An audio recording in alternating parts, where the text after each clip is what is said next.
Hi, good evening all. എൻ്റെ പേര് പ്രിയ. ഞാൻ തൃശ്ശൂർ ജില്ലയിൽ പൂമല സ്വദേശിനിയാണ്. അപ്പോൾ ഇന്നത്തെ നമ്മുടെ ഒരു സെഷൻ എന്ന് പറയുന്നത് നമ്മുടെ മനസ്സിൻ്റെ ആ ഒരു സ്റ്റേജ്, നമ്മൾ ആരാണെന്നും നമ്മളിപ്പോൾ പ്രസൻറ്റിൽ നമ്മൾ ആരാണ്, നമ്മൾ മുന്നേ നമ്മുടെ മൈൻഡ് എങ്ങനെയാണ് എന്നൊക്കെ തിരിച്ചറിയാനും അത് എങ്ങനെയാണെന്ന് റിയലൈസ് ചെയ്യാനുള്ള ഒരു നല്ലൊരു സെഷൻ തന്നെയായിരുന്നു. അപ്പോൾ എനിക്ക് പറയാനുള്ളതെന്ന് പറഞ്ഞാൽ, ഞാൻ ചെറുപ്പത്തിൽ വളരെ ഒരു സെൻസിറ്റീവായിട്ടുള്ളൊരു വ്യക്തി തന്നെയായിരുന്നു. എന്തെങ്കിലുമൊക്കെ കേട്ടാൽ പെട്ടെന്ന് ഇമോഷനാവുകയും അങ്ങനെ ഒരു സാഡ്ഫുൾ മൈൻഡൊക്കെ ആയിരുന്നു. പക്ഷേ നമ്മൾക്ക് തിരിച്ചറിയേണ്ടത് നമ്മുടെ മൈൻഡ് തന്നെയാണ് നമ്മളെ തളർത്തുന്നത്. അപ്പോൾ നമ്മൾ ഇനിയും ഒരുപാട് ദൂരം നമ്മൾ പോകേണ്ടതുണ്ട്. ഒരുപാട് അറിവുകൾ നമുക്ക് എത്തിപ്പിടിക്കേണ്ടതുണ്ട്.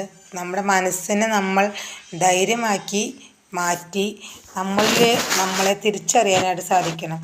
നമ്മളെപ്പോഴും നെഗറ്റീവ് തോട്ട്സോട് കൂടി എനിക്കിപ്പോൾ ഒരു സൗന്ദര്യമില്ല, അല്ലെങ്കിൽ എനിക്ക് പഠിപ്പില്ല, എനിക്ക് നല്ല ജോലിയില്ല, അല്ലെങ്കിൽ നല്ല വരുമാനമില്ല എന്നൊക്കെ നമ്മൾ ചിന്തിച്ചുകൊണ്ടിരുന്ന ആ നെഗറ്റീവ് തോട്ട്സുകൾ, അതായത് ആ നെഗറ്റീവ് ആക്ടിവിറ്റീസാണ് നമ്മളിലേക്ക് തിരിച്ചെത്തുക.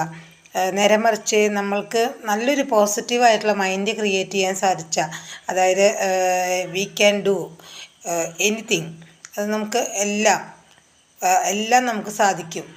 അതുപോലെ തന്നെ നമ്മളെക്കൊണ്ട് എല്ലാം ചെയ്യാൻ പറ്റും. നമ്മൾക്ക് നല്ലൊരു സക്സസ് ആയിട്ടുള്ള ലൈഫ് ഉണ്ടാകും.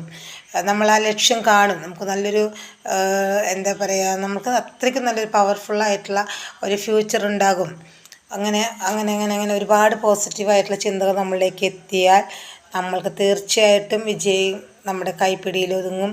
അപ്പോൾ ഇന്നത്തെ ഞാനും മുൻപത്തെ ഞാനും തമ്മിലുള്ള ഡിഫറൻസ് അത് നമുക്കിവിടെ കാണാൻ സാധിക്കുന്നുണ്ട്.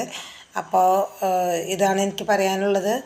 നമ്മൾ തന്നെ മനസ്സ് വിചാരിക്കണം, നമ്മൾ തന്നെ ചിന്തിച്ച്, നമ്മൾ തന്നെ നമ്മുടെ മനസ്സിനെ ഒരു നല്ലൊരു മാറ്റം വരുത്തിയാൽ മാത്രമേ നമുക്ക് നമ്മുടെ ലക്ഷ്യം പൂർത്തീകരിക്കാൻ സാധിക്കുകയുള്ളൂ. Thank you ma'am.